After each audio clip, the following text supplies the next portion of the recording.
Comment réagir aux mensonges dans le couple?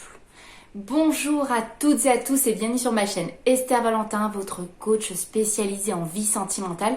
Et aujourd'hui, on va voir comment réagir quand vous êtes face à un mensonge de votre partenaire dans la relation. Déjà, je voulais vous dire que c'est une situation effectivement que je comprends qui n'est pas simple, mais il ne faut pas avoir peur de rétablir les choses. Ne laissez pas s'installer quelque chose que vous ne vous souhaitez pas dans votre vie amoureuse à long terme. Donc vraiment le petit panneau attention immédiat de début de cette vidéo, c'est ignorer, ce n'est pas une solution. Mais on va voir comment y réagir ensemble. Je voulais vous dire que dans la barre de description, il y a un gratuit téléchargeable. Si vous êtes nouveau sur cette chaîne, bienvenue. N'hésitez pas à vous abonner et à liker cette vidéo, ça fait toujours très plaisir. Donc on va voir ensemble comment on réagit aux mensonges dans le couple. Quand c'est un mensonge qui vous remue, qui vraiment active beaucoup d'émotions négatives chez vous, on va d'abord faire redescendre la pression. Par du sport, par de la méditation, allez voir un ami, peu importe, vraiment faites quelque chose qui vous fasse redescendre la pression. Réagir immédiatement, vous n'allez pas pouvoir avoir une communication productive. Parler sous le coup des émotions trop intenses, il n'y a pas de message clair. Vous n'allez pas être dans une recherche de solution sous le coup des émotions, vous allez être dans un espèce de combat et ça ne mène à rien, je vous assure. Donc on essaie vraiment de prendre un peu de recul, on se dit bon, je ne vais pas parler tout de suite. De toute façon, on va en parler. De toute façon, on ne va pas ignorer. Donc, il n'y a pas d'urgence dans la seconde. Faites retomber vos émotions. Occupez-vous de vous. Prenez quelques heures, quelques jours s'il le faut de recul. Il n'y a pas de souci. Ne vous mettez pas une pression à répondre tout de suite. Ça, c'est un petit peu un réflexe naturel. On veut réagir dans les médias. On a besoin d'apaiser le truc. Mais je vous assure que sous un coup de tristesse ou de colère qui est mis là, clairement, vous n'entendrez rien. Vous n'entendrez rien. Vous serez envahi. C'est le mot, envahi par vos émotions. Donc on fait retomber la pression dans un premier temps. C'est vraiment le premier acte que vous pouvez faire pour vous, pour votre relation. Vraiment, la deuxième chose qu'on va pouvoir mettre en place tout après cette retombée de pression, c'est on en parle. Dans un couple, on parle. Donc on va en parler. On va remettre les choses au clair. Les émotions de chacun, où on en est, qu'est-ce qu'on fait ? N'hésitez pas à dire que c'est quelque chose pour vous qui est inacceptable et qui atteint directement à votre confiance en votre partenaire. Que la relation, vous ne pouvez pas l'envisager avec ce comportement. Ce n'est pas possible. Donc vraiment, on établit les choses, mais vous n'arrivez pas seulement sous le coup des reproches et à accabler l'autre, ça ne sera pas entendu. Donc c'est pour ça que je vous parle d'une communication vraiment des deux. Une communication, c'est à deux, c'est un échange. Pourquoi tu as fait ça? Dis-moi. Et vous devez vous mettre vraiment dans une véritable écoute. Je sais, c'est pas facile. Vous avez envie de vraiment mettre au plat tout ça. Vous avez envie qu'on vous rassure. Vous avez envie d'établir les choses correctement en votre sens. Mais pour aller aussi dans votre sens, il va falloir se mettre dans une écoute active. Pourquoi tu en viens me mentir? Qu'est-ce que ça cache? Et quelles émotions tu ressens quand tu fais ça?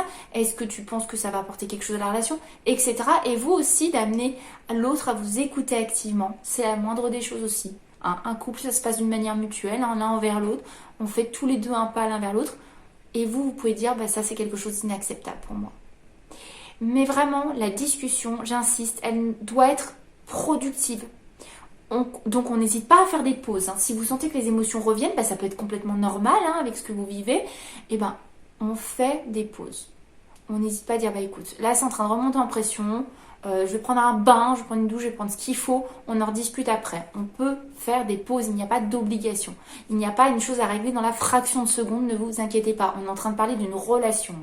Donc une relation, c'est établir des bases, c'est établir des choses, enlever des choses que vous ne voulez plus, que vous avez le droit d'exiger, tout à fait. Un mensonge, ça n'amène à rien. Ça n'a pas de productivité pour le couple. Une relation ne peut pas s'enrichir là-dessus. Donc il n'y a pas de souci, mais on fait des pauses. Vous comprenez vraiment le point principal, essentiel en premier temps, c'est de ne pas répondre à ces émotions, mais si vous sentez que ça revient, si vous sentez que vous n'êtes plus à l'écoute mutuellement, on fait des pauses. Cette discussion, elle doit être productive. On n'est pas là pour balancer nos émotions, pour se faire des reproches, s'accabler, je le répète, productive. Même si vous avez besoin de vous, de tout relâcher, ben vous le faites par ce qu'on a dit. Le sport, la méditation, appelez votre meilleur ami, il n'y a pas de souci. Ensuite, on n'hésite pas à mettre un petit peu de distance pour ne pas se forcer à pardonner trop vite. En fait, vous allez créer une rancune qui nuira plus tard à la relation si vous êtes sous le sentiment de vous forcer à pardonner. Ça veut dire que là, si l'autre vous s'excuse, etc., mais que vous n'êtes encore pas prêt, que vous dites ok, moi franchement c'est un truc vraiment que j'accepte pas. Là, niveau émotion, c'est pas des choses que je recherche dans ma vie. Désolée, mais ton action me l'a procuré. Donc, sans que la relation soit complètement à zéro, qu'elle soit nulle, qu'elle n'existe plus, on n'hésite pas à dire je vais mettre un petit peu de distance, je vais prendre quelques jours chez un ami, ou alors pendant quelques temps, je vais m'isoler un petit peu, faire des choses à moi, mes projets pro, voilà. On met de la distance comme on peut, comme on en a envie, mais on ne se force pas à se dire là on rétablit tout de suite les choses comme si de rien n'était. Si vous allez trop fort sur vous-même, vous allez devoir étouffer quelque chose qui a besoin peut-être d'un petit peu de temps. Tout simplement. Et si vous faites ça, c'est une rancune que vous créez et ça va ressortir plus tard. Donc se forcer à faire les choses trop vite pour nuire à long terme sur la relation, vous comprenez par logique que ça n'a aucun sens. Donc on n'hésite pas à prendre un petit peu de distance. Ça marque aussi le coup. Vous pouvez pas dire c'est gravissime pour moi ça, mais il n'y a pas de souci, dans la minute qui suit, on fait comme si de rien n'était. Déjà, vous n'allez pas être crédible pour vous-même et vous n'allez pas être crédible dans votre relation.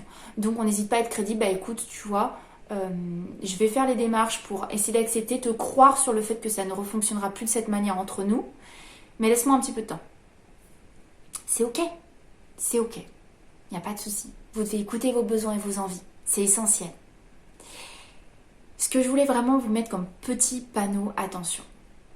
Là, on vient de parler d'un gros mensonge qui vous a produit quelque chose, une réaction immédiate, il n'y a pas de souci.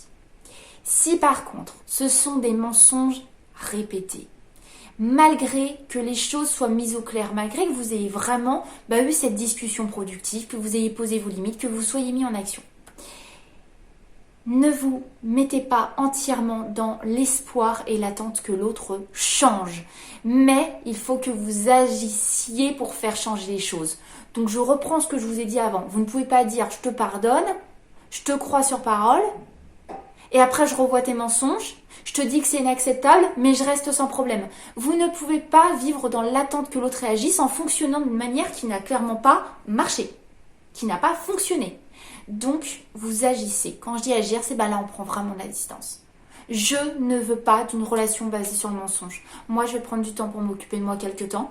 Et, vu que tes simples paroles ne suffisent pas, moi, je me fie à tes actes. Ça ne peut pas se transformer en cercle vicieux.